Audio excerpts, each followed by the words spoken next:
Hi, Mary. And if you're able to add something in the comments just to, so I can see if that is working, it would be greatly appreciated.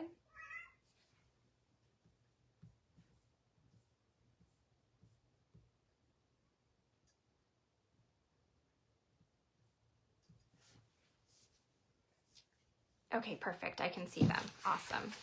I am doing all right. It's a little chaotic here in Southern California right now. So thankfully I'm safe from all the fires and everything, but my job is like really affected by it. Not that it's like burning down, but I work with new hires coming in. And so we have a huge group coming in. And of course, so many people are in evacuation orders and things. So it's very chaotic.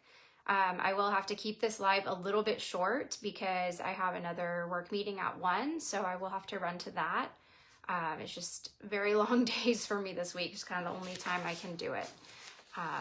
Awesome. Well, I'm glad that you are here, Mary. So just to give you a little bit of some info about this series, this is towards the end of the series. So I do really encourage you at some point to kind of go back and go through them in chronological order. The learning is really meant to build off of one another so that you get like a good understanding of each of the different things. You're definitely welcome to stay in here and jump in, take notes. But if you're new to astrology, I do really recommend going back and taking a look at each of the pieces in order. So in this live, what we're going to be really talking about is the placements in astrology. We have talked about one of them already, and that's the ruler. So we know, based off of each planet, which zodiac sign rules that planet. And then today we're going to be talking about 3 other aspects, which is which zodiac sign is exalted, the detriment, and the fall. And this is related to each planet. Hi, Sarah Lee. Hi, Christy. So glad that you're all able to jump in as well. Yeah, 12-12. That's perfect. That's almost like right when I started it. So I had to push it back a little bit and then went back a little farther than expected too. So what I recommend doing is writing this out in a notebook. If you can't do that right now, maybe catch it again on the replay. But this is how I would draw it. So you just want to create basically a table, and you'll put the planet down, and then you'll make 4 columns next to each planet. So you have the planet, and then you'll have the ruler, the exalted, the detriment, and the fall. And I realize this probably is mirror image for you, but you get the gist. And I'll just kind of go through like what each of these things are, and then I'll give you the list for each of the sections. So before I start, is there any questions so far kind of about astrology? Is everyone feeling good and on track with their learning?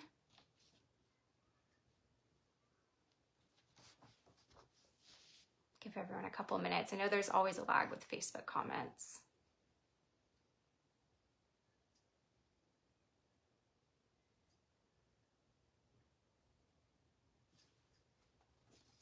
Okay, I'm not seeing any so far, but definitely just put them in and I'll come back to it at the end.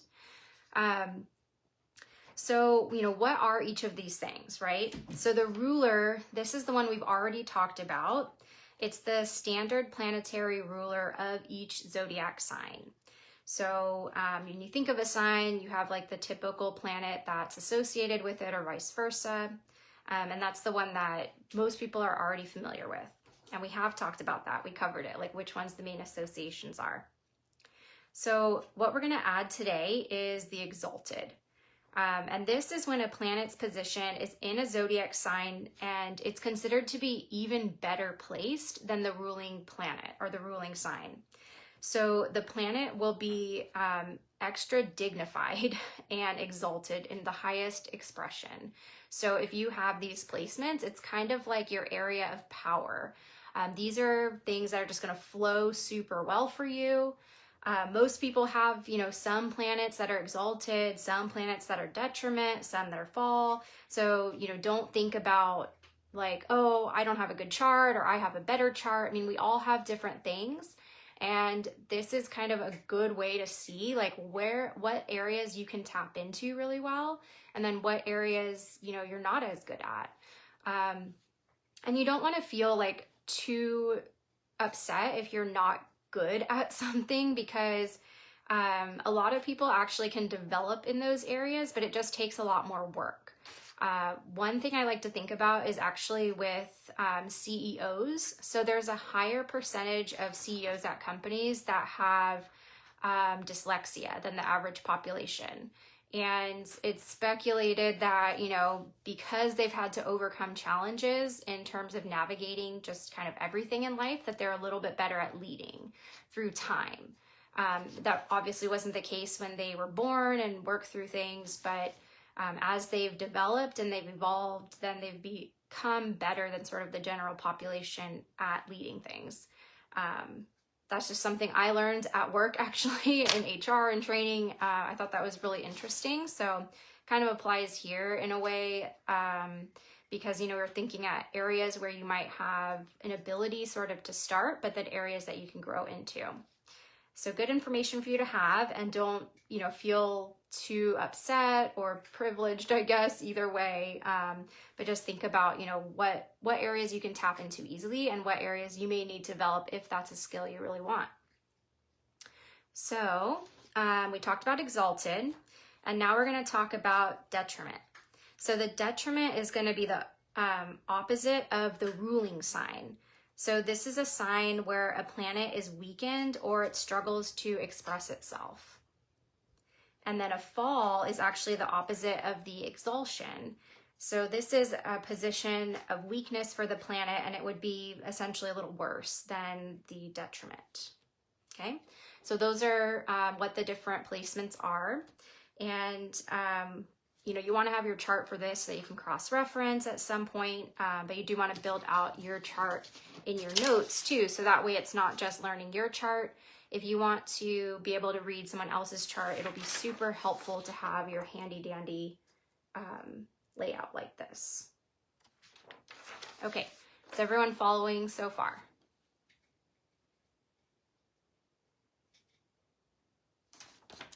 Okay, sounds good. And there are like a few different schools of thought within like Western astrology. So I am trying to include both of those, and you can determine for yourself which one you like better. So some of the different, you know, groups have things differently. So what I did on my chart, and you can take a screenshot and then flip the image if you want, so you have it and you can read my messy handwriting, is I just put like a slash, like this one you can see right here. I just put a slash on there so that, you know, it has both versions. And then in my like personal, you know, grimoire, I have the ones that I use for my practice and the groups that I'm in. Okay, so I'm just going to read them out. So we're going to start off with the moon. So the moon is ruled by Cancer, and it will be exalted in Taurus. So Taurus is a really great moon sign to have. It's the best of the best if you look at it that way. All right, and so then for detriment, that will be Capricorn. So moon sign in Capricorn is a little challenging, and then even more challenging than that is going to be the fall in Scorpio. All right, so I'll repeat each of these twice just so that you have them. So moon, the ruler is Cancer. The exalted is Taurus, detriment is Capricorn, and fall is Scorpio. Okay, so now we're going to go to Mercury. So Mercury has two rulers, and this depends on, you know, which path you are working with, you know, different mysteries, things like that. They kind of vary a little bit. A lot of groups use both. Some pick one, so I have them all here for you. So Mercury, the planet, is going to be ruled by Gemini and Virgo. So Gemini and Virgo both are rulers of Mercury.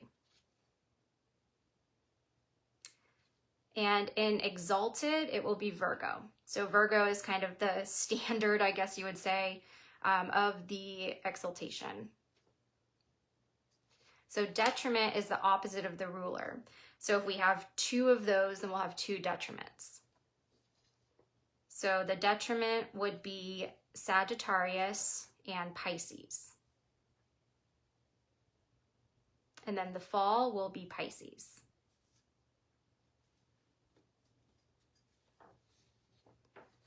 Okay, I'm going to move over to Venus. So Venus has two rulers, and those are going to be Taurus and Libra. So Taurus and Libra are both rulers of Venus. And it will be exalted in Pisces.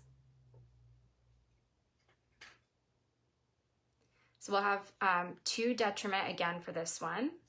So Venus is detriment in Aries. And it will also be detriment in Scorpio. So Aries and Scorpio are going to be detriment for Venus. And then the fall will be in Virgo. So if you start looking at some of these, you may already be kind of making some connections. So I'll talk a little bit about that. So it's always on the opposite side of the wheel. So if you look at your standard wheel, you'll see like what's on the opposite side, right? So if you think about being, for Venus, for instance, we have it exalted in Pisces. On the opposite side of the wheel is Virgo. So that should kind of help to see it's on the opposite side.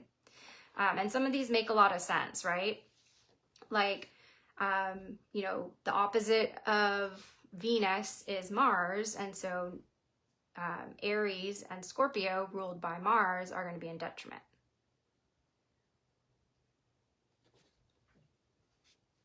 Okay, is everyone feeling good?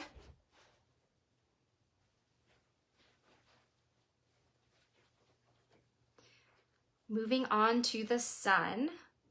The sun's ruler is Leo, and it will be exalted in Aries. And the detriment will be in Aquarius.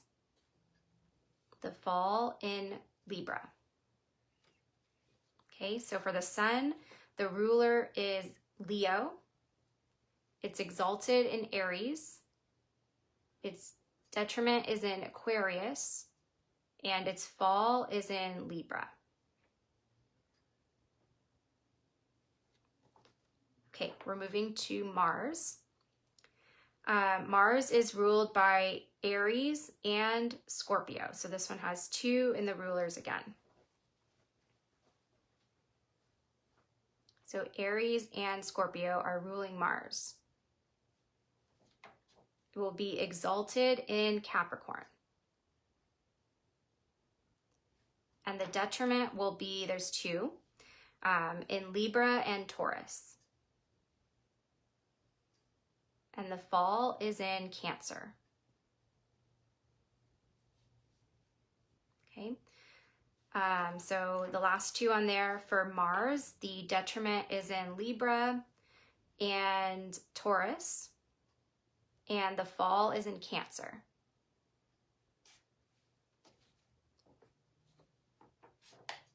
Okay, so we're going to be moving to Jupiter.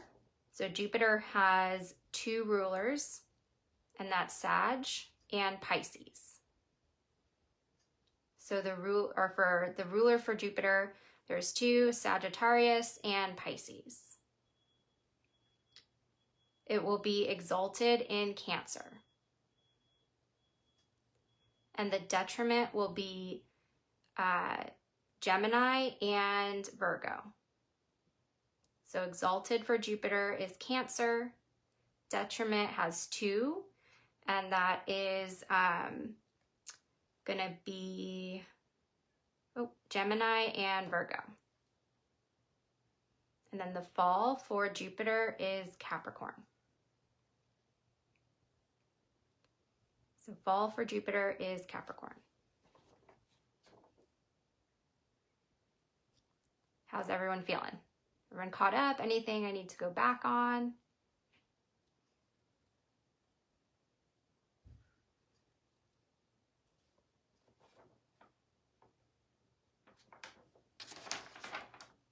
Okay, so I think I made a mistake in my notes here for one of these because there should be two. Let me just pull this up really quick on my wheel.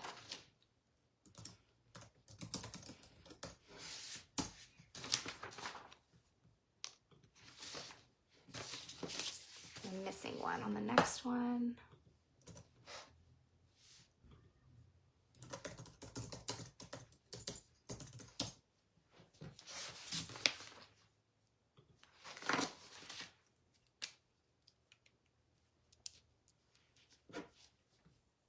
Give me 1 second, apologize.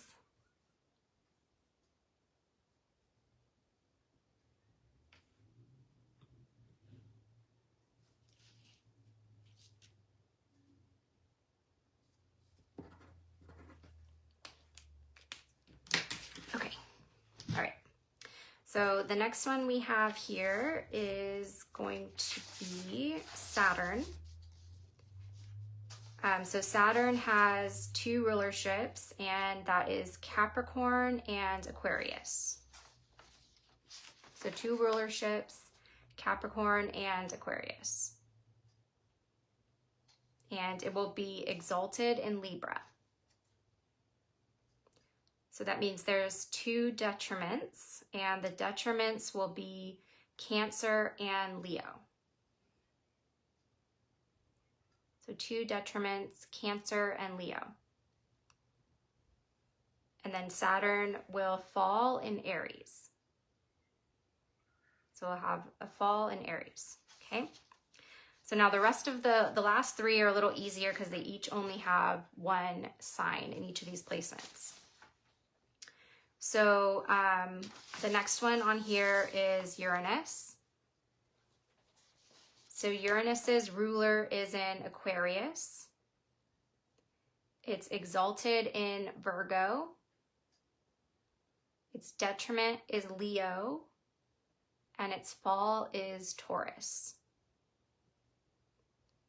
So again, for Uranus, the ruler Aquarius, exalted in Scorpio, detriment in Leo, and the fall in Taurus.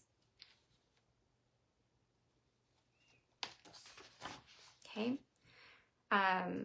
so the next one is Pluto. Pluto's ruler is Scorpio, exalted in Leo, detriment in Taurus, and then the fall is in Aquarius. Okay, and then last one here is Neptune.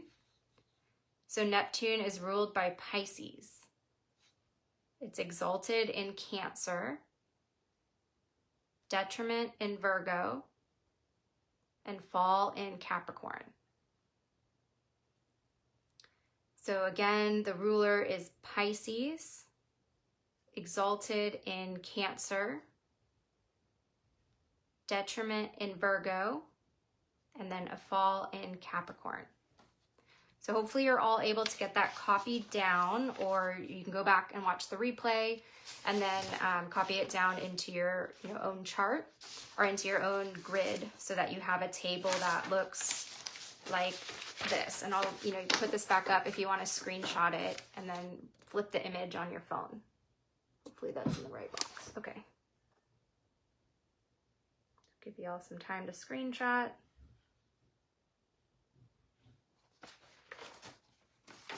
All right, so that's the chart. And then basically how you'll use this is you'll look at your own planetary chart, right? So your natal chart, and you'll look at, we'll pick one. We'll do sun sign first because that's a really easy one, right? So you all know your sun signs. So we know that the sun is ruled by Leo. So if we look at that, then we know that anybody who has a Leo sun naturally connects really well to the sun energy and everything that aligns with the sun. So they have a really good sense of self. We think of ego and things like that, and not in a negative way. We think of ego as having a really good sense of self. Leo is really good at that. So they naturally connect to the sun. So the kind of secrets is that Aries actually has an even more powerful connection in some ways to the sun. It's exalted there. The sun gives Aries a little bit more of a blessing, if you think of it that way. Aries is not known for having quite as much of like the negative aspect of ego that Leo can have. And this is generalizing, so, it's not everybody by any means. And it has the power of creating fire, right? Aries is a cardinal sign, so it has that power to ignite. So there's sort of that additional magic with the sun. So the detriment is Aquarius. Aquarius has a harder time with the sun energy. It's the water bearer, so fire puts it out, and it's wind. It's actually a water sign, but the sun with that whole water bearer energy makes it a little more challenging. And then even more challenging is the fall in Libra. So if you think about the energy of the sun and self, Libra is all about balance in relationships. So that's challenging because you have to put yourself at equal with the other people in your life, right? Hopefully that is making some sense. I think we all know the sun and the zodiac signs a little bit, so I think that's a good example. The other ones are a little bit harder. So you have to have a really good understanding of both the sign and the planets. But that's an example of kind of, if you really think about it and you understand those elements, it starts to make sense. Any questions, comments, thoughts so far?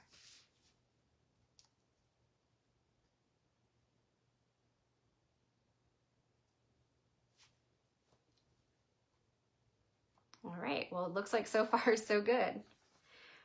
So now as you go through really any of these, you'll start to really understand these elements, and you'll look at your own chart and see, where you have these abilities that are just really natural for you to work with. You can work with the energy associated with that planet, those elements, and be able to harness that energy in a way that is supernatural for you, and that's where your gifts are. You'll also find areas where you have detriment and fall, and these are areas that you're going to be having a harder time tapping into those energies. And again, like the example I gave with dyslexia, just because you don't have these things that are natural for you, it doesn't mean you have a bad chart. It doesn't mean that you can't do something.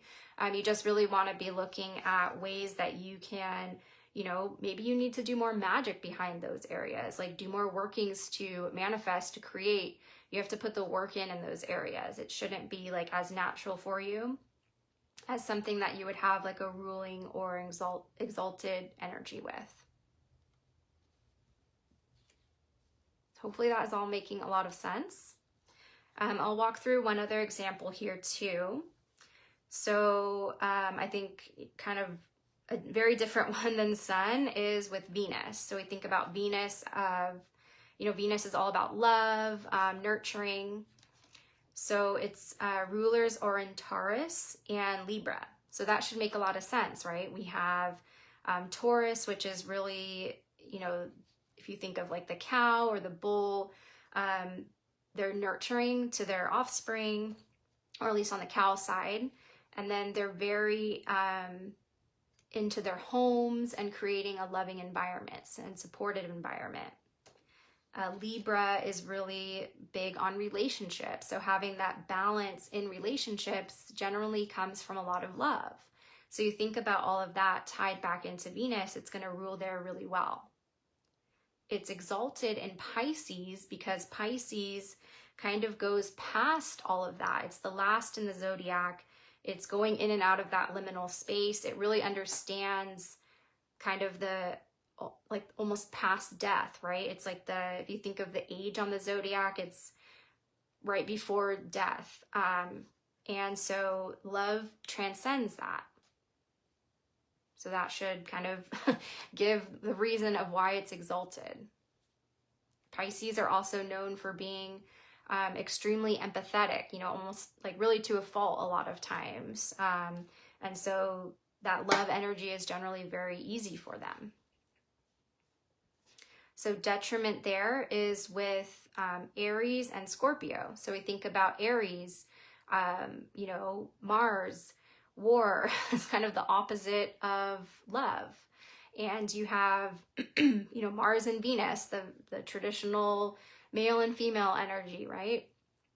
And then we have Scorpio, so sex and death. And that's kind of a different, that's the true death versus the Pisces, which is sort of like the end of your life. Like you have all this wisdom associated with that. This is the endings with Scorpio. And so those are in detriment. And then we have Virgo actually in fall. So that's all about transformation. So making all of these big changes and transformation. You know, Virgo's aligned to Mercury, doesn't really make sense there. She's the maiden. She's kind of independent. Cancer is the mother. So that would be more aligned to Venus than something like Virgo. Even though she's the maiden, you want to think about the energy associated with her, which is Mercury. Hopefully both those examples made a lot of sense. And I'm going to give you all a little bit of homework. It shouldn't be too much, but if you can, it doesn't have to be now, but at least later, put in the comments a sign and placement that you personally have that's either a ruler or an exalted. You don't have to give us everything. But for instance, I'm a sun in Aries, so that's exalted for me. That's like one of the examples that I would put, right? So you're going to put an example of a placement that you have that is either exalted or has a rulership. So that's one question for your homework. And your second question is, what's a planet that you have or a placement that's in detriment or fall? All right. And you don't have to do that, but I know sometimes people never really know what to put in the comments. So this is something that we're trying to do as crones to be able to give you some more actionable things. And, you know, hopefully it's helpful for you to kind of like type it out and practice with that. And another thing that's really good is to write down all of your placements that are, you know, in these rulership, exalted, detriment, and fall. And then you can also, if you're really into the elements, you can tally up how many you have in each element. So if you're, you know, looking at all of those, even though you have a lot of signs in certain elements, you actually may not have that much power behind it if you don't have much ruling or exalted there. So you do want to kind of take a look at all of that and see. Nice, Sarah Lee. That's beautiful. Very nice. Yeah, so the Taurus sun would not be on like any of those there, but definitely for Taurus moon, that's exalted. And then Venus, the Taurus is a ruler. So that is awesome. Yeah, no show-offs. Everybody is going to have good and bad placements. That is what makes us human. If we had only, it would be very rare to have, you know, just everything lined up on one side or the other. I'm sure it's possible, and probably somebody in here is going to have some of that, but the vast majority of us will have a relatively even split of both. All right, well, are there any other questions? If not, I'll keep this live short and sweet.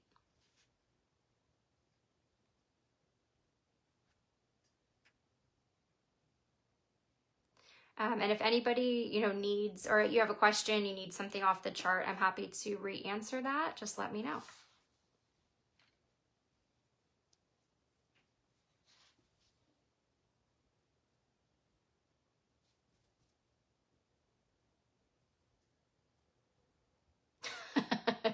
Yes, I absolutely can, Christy. All you have to do is go back and watch the replay.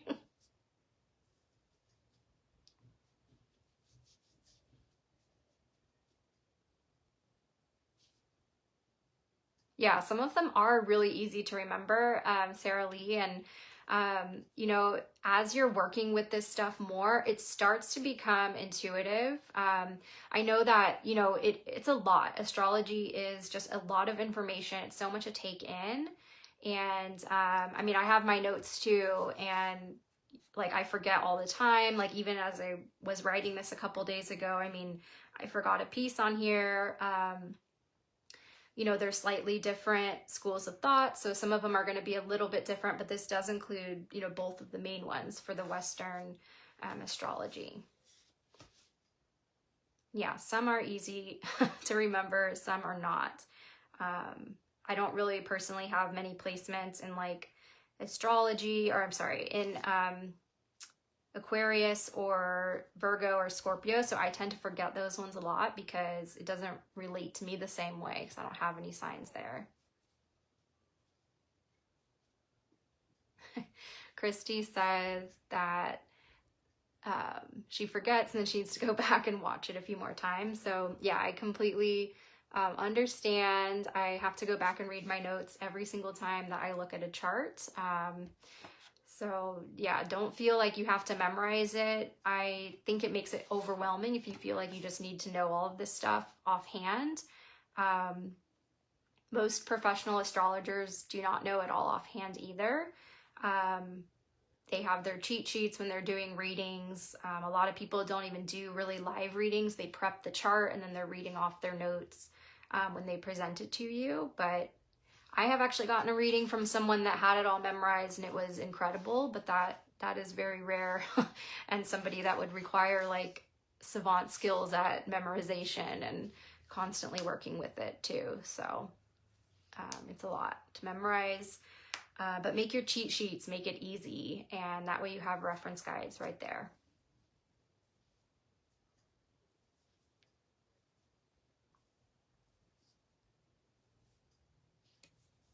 All right, well, I'm not seeing any more questions, but definitely if you're watching this on the replay or if anything comes up later for anyone who's live, just go ahead and drop them in the chat and I will be sure to get back to them.